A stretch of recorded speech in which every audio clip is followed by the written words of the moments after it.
السلام علیکم ورحمۃ اللہ تعالی وبرکاتہ۔ نحمده ونصلی ونسلم علی رسولہ الکریم، اما بعد فاعوذ باللہ من الشیطان الرجیم، بسم اللہ الرحمن الرحیم۔ ان اللہ وملائکتہ یصلون علی النبی یا ایہا الذین آمنوا صلوا علیہ وسلموا تسلیما۔ اللہم صلی علی سیدنا ومولانا محمد معدن الجود والکرم وآلہ الکرام وابنہ الکریم وبارک وسلم صلاۃ وسلاما علیک یا رسول اللہ صلی اللہ تعالی علیہ وسلم۔ یہاں سے اولیاء اللہ کا بیان شروع ہو رہا ہے۔ یہ جو لفظ ہے اولیاء، یہ ولی کی جمع ہے، اور اللہ تبارک و تعالیٰ کا اسم ذاتی ہے، اسم جلالت ہے، اور اولیاء کی اضافت اللہ کی طرف کی گئی، یعنی اولیاء کی نسبت اللہ کی طرف کی جا رہی ہے۔ اس کو عربی کے اعتبار سے اگر پڑھیں گے تو اولیاء اللہ ہونا چاہیے، اولیاء اللہ یعنی حمزہ کے اوپر پیش، لیکن عام بول چال میں اولیاء اللہ بول دیتے ہیں۔ بہرحال وہ کوئی بہت بڑا گناہ بھی نہیں ہے اور اس میں کوئی حرج بھی نہیں ہے، چل جائے گا، لیکن صحیح جو تلفظ ہے وہ کیا ہے؟ اولیاء اللہ، اللہ کے ولی۔ تو وہی اللہ کے ولیوں کے بارے میں بنیادی اور ضروری معلومات یہاں پر شامل کرتے ہیں۔ کہتے ہیں کہ لفظ ولی یہ ولا سے بنا ہے، جس کا معنی ہوتا ہے قرب اور نصرت، یعنی قریب ہونا اور مدد کرنا۔ اسی وجہ سے اللہ تبارک و تعالیٰ کے لیے بھی قرآن مجید میں ولی کا لفظ آیا، تو وہاں مراد واللہ ولی المؤمنین جیسے یا ایک جگہ پر آیا، تو اللہ ایمان والوں کا ولی ہے، مطلب کیا ہے؟ اللہ ایمان والوں کا مددگار ہے، وہاں وہ نصرت کے معنی میں۔ اور جب وہ انسان کی طرف نسبت کی جاتی ہے جیسے اولیاء اللہ، اللہ کے ولی، تو پھر وہاں مراد ہوتا ہے اللہ کے قریبی لوگ، اللہ کے دوست، اللہ کے محبوب بندے۔ تو یہ ولا سے بنا ہے، جس کا معنی قرب اور نصرت ہے۔ ولی اللہ وہ ہے جو فرائض کی ادائیگی سے اللہ پاک کا قرب حاصل کرے اور رب کریم کی اطاعت میں مشغول رہے، اور اس کا دل اللہ پاک کے نور جلال کی معرفت میں مستغرق ہو، یعنی ہمیشہ اللہ کی یاد میں مشغول رہے، اللہ تبارک و تعالیٰ کی عبادت اور اس کی اطاعت اور فرما برداری میں رات و دن گزارے، اور فرائض کی ادائیگی کے ساتھ وہ نوافل بھی اور دوسری عبادتیں بھی وہ پڑھتا رہے اور کرتا رہے، اور اس کے ذریعے سے وہ اللہ تعالیٰ کا قرب حاصل کرے۔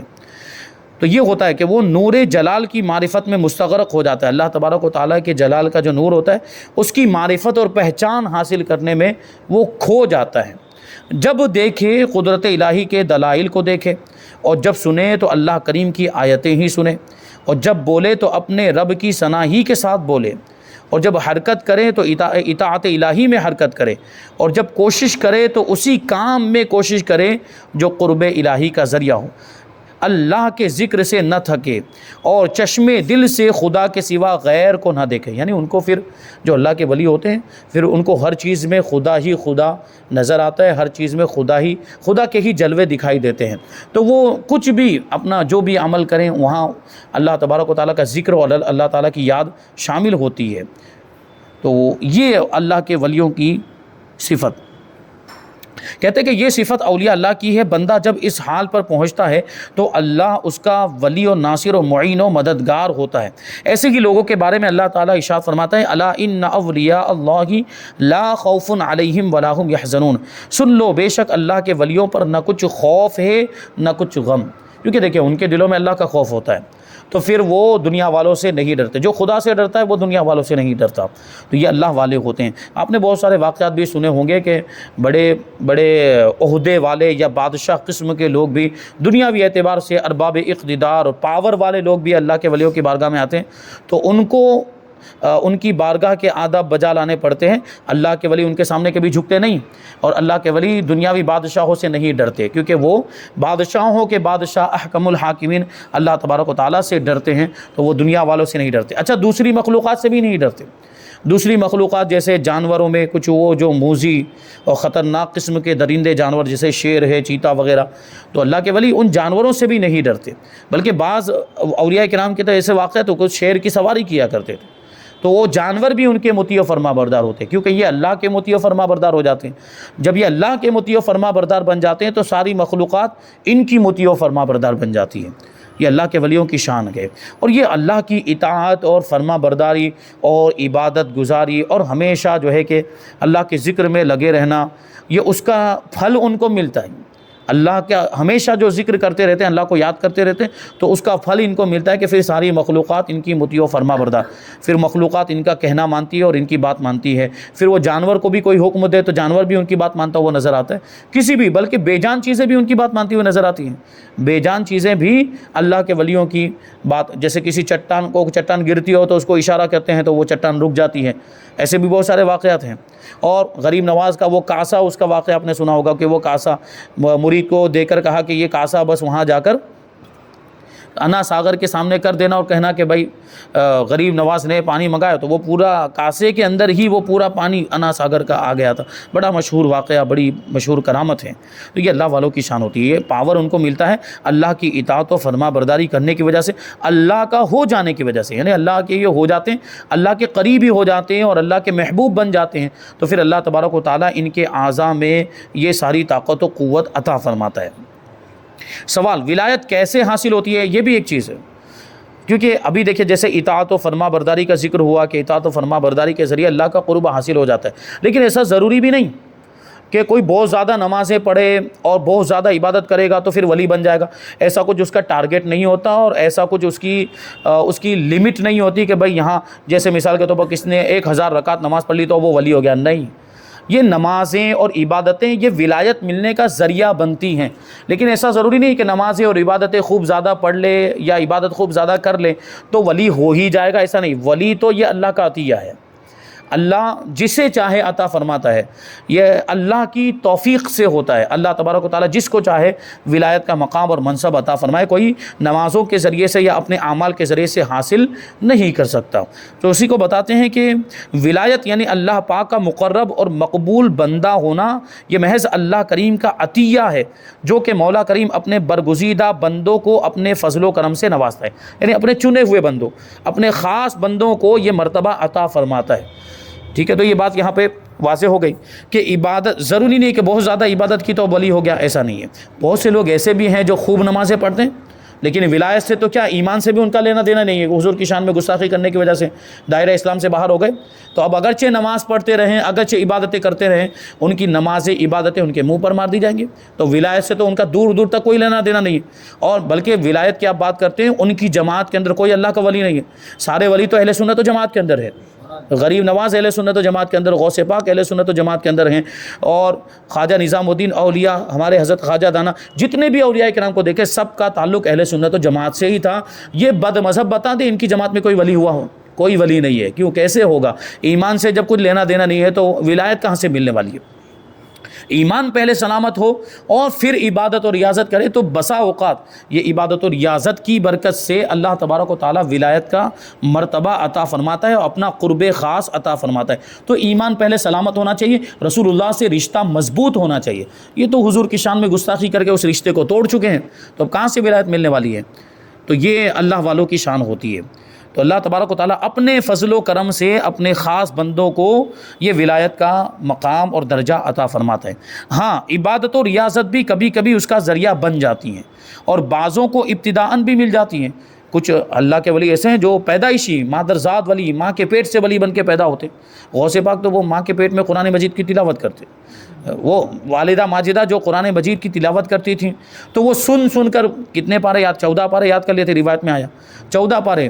جب مدرسے میں پڑھنے کے لیے گئے، استاد نے پڑھایا تو پڑھنا شروع کر دیا، بسم اللہ الرحمن الرحیم الحمدللہ رب العالمین، سورہ فاتحہ ختم کی، الف لام میم ذالک الکتاب، وہ شروع کر دیا، پہلا پارہ ختم، دوسرا ختم، تیسرا، 14 پارے سنا دیے۔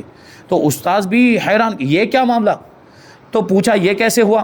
تو بولے میری والدہ ماجدہ یہ 14 پارے کی حافظہ تھی، اور جب میں پیٹ میں تھا تو میری والدہ ماجدہ روزانہ قرآن مجید کی تلاوت کرتی تھی، تو وہ سن کر مجھے یاد ہو گیا یہ اللہ والے۔ اور پھر وہ ماں بھی کیسی ہوگی، اور ان کو بھی دیکھیں وہ ماؤں کی تربیت کا بھی کہیں نہ کہیں دیکھیں یہ اثر ہوتا ہے، اور ان کا بھی اہم کردار ہوتا ہے۔ یہ اولیاء کرام، اکثر اولیاء کرام، بات میں اکثر کہتا ہوں، اکثر اولیاء کرام کی زندگیوں کا آپ جائزہ لیں، اکثر اولیاء کرام، بڑے بڑے اولیاء کرام جو بھی ہوئے، تو ان کے والد ماجد کا بچپن میں ہی انتقال ہو گیا۔ اکثر ہو 5 سال کی عمر میں 10 سال کی عمر میں ان کے والد ماجد کا، یعنی یہ ولی جو تھے وہ 5 سال کی عمر میں تھے اور ان کے والد کا انتقال ہو گیا، یا 10 سال کی، یعنی بچپن ہی میں ان کے والد کا انتقال، ان کا سایہ سر سے اڑ گیا، اور بعد میں ان کی ماؤں نے ان کی تربیت کی۔ تو یہ کہیں نہ کہیں ماؤں کی تربیت کا بھی بہت اہم رول رہا ہے، یہ اللہ کے ولیوں کو جو اتنے بڑے بڑے مرتبے ملے ہیں۔ تو آج بات وہی ہے کہ ماؤں کی تربیت میں وہ اثر نہیں، بلکہ مائیں تربیت پر توجہ ہی نہیں دے رہی۔ اسلام کے مطابق اور اسلام کی تعلیمات کے مطابق بچوں کی تربیت کہاں ہو رہا ہے آج، ہو ہی نہیں رہا، اور بس وہ بچے پیدا کیے ان کو چھوڑ دیا، کوئی ذمہ داری نہیں۔ ہاں اسکول کالج وغیرہ کا بڑا اہتمام ہے، لیکن بچہ اسلام سے کتنا قریب ہے، بچے کے پاس اسلام کی کتنی معلومات ہے، ضروری مسائل جانتا ہے کہ نہیں جانتا، نماز کا طریقہ، یہ سب حضور کے بارے میں اور صحابہ کے بارے میں، بزرگان دین کے بارے میں اس کو معلومات ہے کہ نہیں، اس کے بارے میں کسی کو فکر نہیں ہوتی، بس چل رہا ہے جیسے چل رہا ہے وہ چل رہا ہے۔ اب وہ اسکول میں وہ سب پڑھتا ہے فالتو کی چیزیں، اسکول میں وہ تاریخ اور ہسٹری پڑھے گا، وہ یہاں رٹے مارے گا، وہ تاریخ یاد کرے گا، ڈیٹ یاد کر رہا ہے اس میں، اور یہاں ہمارا جو مطلب لٹریچر ہے، اسلامی لٹریچر، وہ بچے کو معلوم ہی نہیں ہوتا، جبکہ وہ ضروری ہے، اس کو بتایا جائے، ہمارے آقا کے بارے میں بتایا جائے، اور اسلام کی بنیادی معلومات اس کو یہ کون دے گا؟ وہاں شروعات ہی سے بچے کے تعلق سے میں نے پہلے بھی کہا کہ بچپن میں جو باتیں بچوں کو سکھا دی جاتی، پھر وہ پوری زندگی ان کے ذہن میں نقش ہو جاتی، پھر پوری زندگی ان کو یاد رہتی۔ تو بچپن ہی سے شروعات کر دیں، یہ سب چیزیں سکھانے لگ جائیں کہ ایسا کرو، ایسا مت کرو، یہ گناہ ہے، یہ غلط ہے، یہ اچھا ہے، یہ نیک کام ہے، یہ کرنا چاہیے، اور حضور کے بارے میں، حضور پاک صلی اللہ علیہ وسلم کے بارے میں بنیادی معلومات، یہ بچوں کی تربیت اس انداز میں اسلام کے سانچے میں اور اسلام کی روشنی میں، اسلام کی تعلیمات کے مطابق ہونی چاہیے بچوں کی تربیت۔ تو یہ اللہ والے تو ان کی تربیت بھی ویسی ہوتی تھی۔ مائیں، اب سوچیں غوث پاک کی والدہ وہ 14 پارے کی حافظہ، تو وہ خود بھی حافظ، ماں کے پیٹ سے حافظ بن کے نکلے، 14 پارے یاد ان کو تھے۔ تو بہرحال وہ تو غوث پاک تو ظاہر سے ان کے تو شان عرفہ والا اولیاء کرام کے سردار ہیں، لیکن ہم کچھ تو کر سکتے ہیں، ہم اس انداز میں تھوڑی بہت تو کوشش کریں کہ ہمارے بچوں کو صحیح تعلیم ملے اور صحیح تربیت ان کی ہو پائے اور صحیح پرورش ہو پائے۔ تو یہ ماؤں کو اس پر توجہ دینے کی ضرورت ہے، کیونکہ دیکھیے گھر کی عورتیں اگر سدھر جاتی ہے تو پورا گھر سدھر جاتا ہے۔ تو عورتوں کو اور خواتین کو سدھارنے کی کوشش کریں، ان کی اصلاح کرنے کی کوشش کریں۔ اور ایک بات یہ بھی ہے ہمارے یہاں پر کہ مردوں کو تو بہت مواقع مل جاتے ہیں سیکھنے سکھانے کے، جیسے کہ ہم ابھی یہاں پر حاضر ہیں، ہم کو سیکھنے کا موقع ملا ہے تو ہم یہاں پہ سیکھ رہے ہیں، لیکن عورتوں کے پاس اتنے مواقع نہیں ہوتے۔ اب الحمدللہ دھیرے دھیرے وہ ہو رہا ہے کہ عالمائیں آ گئی اور ان کے بھی بیانات، ان کے بھی پروگرام ہو رہے ہیں، تو اس طرح ان کو بھی اب سیکھنے کا، لیکن پھر بھی اتنا زیادہ نہیں، جتنے مواقع مردوں کو ملتے ہیں اتنے اب بھی خواتین کو نہیں ملتے۔ تو یہ گھر کے جو مرد حضرات ہیں ان کی ذمہ داری بنتی ہے کہ وہ ان تک اسلام کی معلومات کو پہنچائیں، ان تک اسلام کی، جیسے ہمارا یہ درس بھی ریکارڈ بھی ہوتا ہے تو یہ جا کر ان کو سنائیں، اور جو بھی مطلب جن حضرات تک یہ درس پہنچتا ہے یوٹیوب پر ڈالا جاتا ہے تو وہاں سے یہ اس کو لے کر، یا جو ہے کہ یوٹیوب پر ہی پلے کر کے اپنے گھر کی خواتین کو سنائیں۔ اور اس سے پہلے میں نے تفسیر کے اندر بیان کیا تھا کہ اسپیکر وغیرہ، اگر جیسے موبائل کا اسپیکر اتنا لاؤڈ نہیں ہوتا کہ پورے گھر والوں تک آواز پہنچ پائے، تو اسپیکر، اس کے وہ بلوٹوتھ اسپیکر بھی آتے ہیں، بہت ساری چیزیں ہیں، وہ سب جانتے ہیں، وہ بتانے کی ضرورت نہیں ہے۔ تو گانے جب سنے جا سکتے ہیں تو یہ کیوں نہیں سنا جا سکتا؟ جب بیکار کی چیزیں، گناہ والی چیزیں، بے حیائی والی چیزیں جب سنی جا سکتی، تو یہ اللہ اور رسول کی باتیں کیوں نہیں سنی جا سکتی؟ اور بہت پیاری چیزیں، یہ سنیں گے تو گھر کا ماحول سدھرے گا اور گھر کا ماحول اسلامی ماحول بنے گا، اور جب گھر کا ماحول اسلامی ماحول بن جائے گا تو پھر بچوں کی تربیت بھی اس انداز میں ہوگی۔ تو کہیں نہ کہیں ماؤں کی تربیت کا بہت اہم کردار ہوا کرتا ہے۔ اب کہتے ہیں ولی اللہ کی چند علامتیں بیان کریں، نشانیاں۔ جواب، حضرت عبداللہ ابن عباس رضی اللہ تعالی عنہما نے فرمایا کہ ولی وہ ہے جس کو دیکھنے سے خدا یاد آ جائے، جس کو چہرے کو دیکھیں تو اللہ یاد آ جائے، یہ اللہ کے ولیوں کی شان، کیونکہ وہ ہر وقت اللہ اللہ کرتے رہتے ہیں اور وہ اللہ کے ذکر میں مستغرق ہوتے ہیں، اللہ کی معرفت میں ڈوب جاتے ہیں، تو پھر اللہ تبارک و تعالیٰ اپنے جمال کے جلوے ان کو عطا فرما دیتا ہے، پھر ان کے چہروں کو دیکھ کر اللہ کی قدرت یاد آ جاتی ہے، اللہ یاد آ جاتا ہے، یہ شان ہوتی ہے۔ یہی طبری کی حدیث میں بھی ہے۔ ابن زید نے کہا کہ ولی وہی ہے جس میں وہ صفت ہو جو اس سے اگلی آیت میں مذکور ہے۔ وہ کیا ہے؟ الذین آمنوا وکانوا یتقون، یعنی یہ والی آیت کریمہ جو اوپر ہم نے سنی، الا ان اولیاء اللہ لا خوف علیہم ولا هم یحزنون، اس کے بعد والی آیت کریمہ کیا ہے؟ الذین آمنوا وکانوا یتقون، یہ بھی ولی کی پہچان کیا مطلب؟ یعنی ایمان اور تقوی وہ دونوں کا جامع ہو۔ مومن تو ظاہر سی بات ایمان کے بغیر تو کوئی ولی ہو ہی نہیں سکتا، تو مومن تو ہوگا ہی ہوگا، ساتھ میں متقی پرہیزگار بھی ہوگا۔ اور یہ بات بھی ذہن میں رکھنے والی ہے کہ جو متقی پرہیزگار ہو وہ اللہ کا ولی، کیونکہ تقوی اور پرہیزگاری ہی یہ اللہ تبارک و تعالیٰ کا قرب دلاتی ہے، اور اللہ تبارک و تعالیٰ کی بارگاہ میں عزت ملتی تقوی و پرہیزگاری کی وجہ سے۔ اور یہی ولی کی سب سے بڑی کرامت، تقوی و پرہیزگاری ولی کی سب سے بڑی کرامت، کیونکہ اللہ کیا ارشاد فرماتا ہے، ان اکرمکم عند اللہ اتقاکم، کہ بے شک اللہ کے نزدیک تم میں سب سے زیادہ عزت والا وہ ہے جو تم میں سب سے زیادہ متقی اور پرہیزگار ہے۔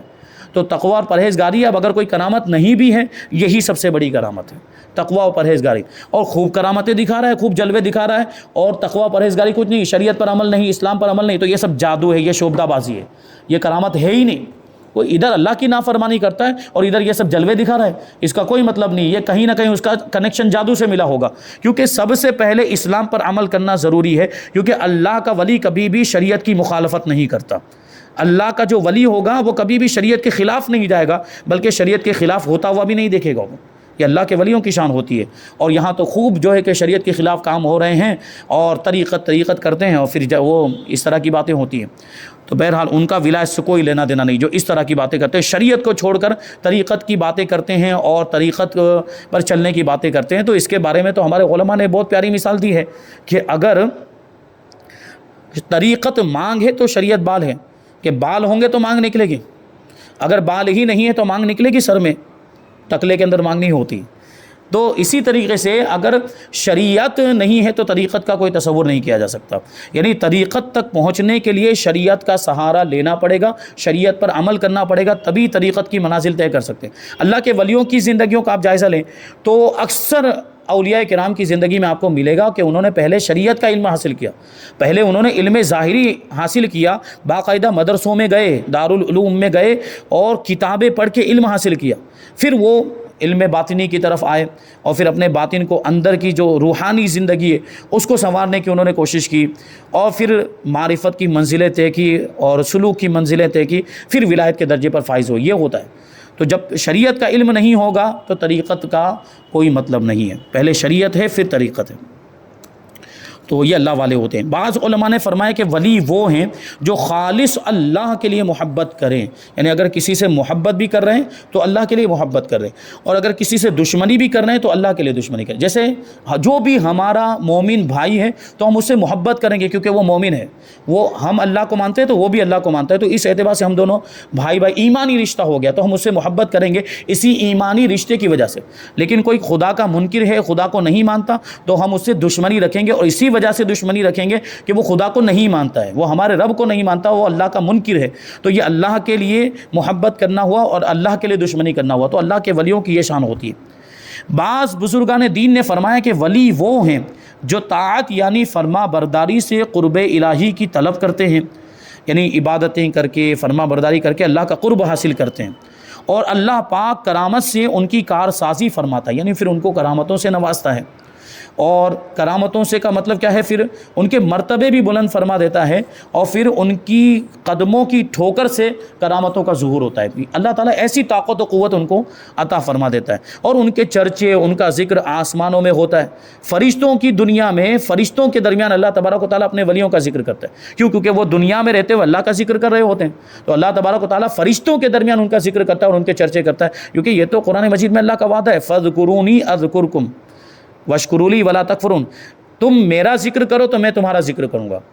یعنی ہم ذکر کریں گے تو ہمارا ذکر لوگوں کو دکھے گا بھی، ہو سکتا ہے کہ تنہائی میں کرے تو نہیں دکھے گا، لیکن اللہ ذکر کرتا ہے، ہمیں یاد کر رہا ہے۔ اللہ یاد کرنا مطلب اللہ تبارک و تعالیٰ ہمارا چرچا کر رہا ہے، تو وہ ہمیں دکھ نہیں رہا ہے، وہ کہاں پر ہوتا ہے؟ وہ فرشتوں کے درمیان ہوتا ہے۔ فرشتوں کے درمیان اللہ تبارک و تعالیٰ یہ فرماتا ہے کہ دیکھو یہ میرا بندہ میرا ذکر کر رہا ہے، تو اس وجہ سے میں تمہارے درمیان اس کا چرچا کر رہا ہوں۔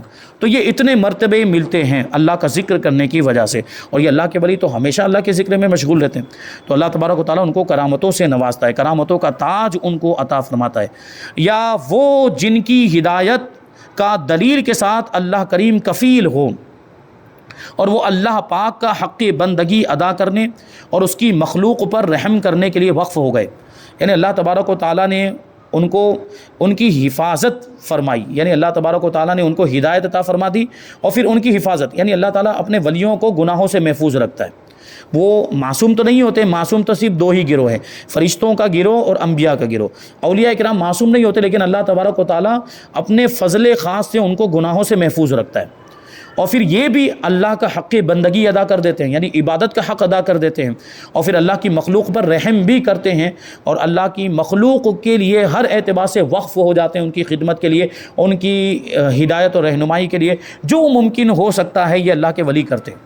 تو ہم اللہ کے ولیوں کی زندگی کو دیکھیں کہ انہوں نے کس انداز میں دین کی خدمت کی اور دین کی تبلیغ کی، کہ وہ ظاہر سی بات، سب سے بڑی بات تو یہ ہوتی ہے کہ ان کے پاس روحانیت، اور وہ روحانیت کا ایک الگ ہی اثر ہوتا ہے، اور اس کی وجہ سے اللہ تبارک و تعالیٰ ان کی باتوں میں بھی اثر عطا فرماتا ہے، اور ان کا چلنا پھرنا دیکھ کر بھی بسا اوقات لوگ کلمہ پڑھ لیتے ہیں۔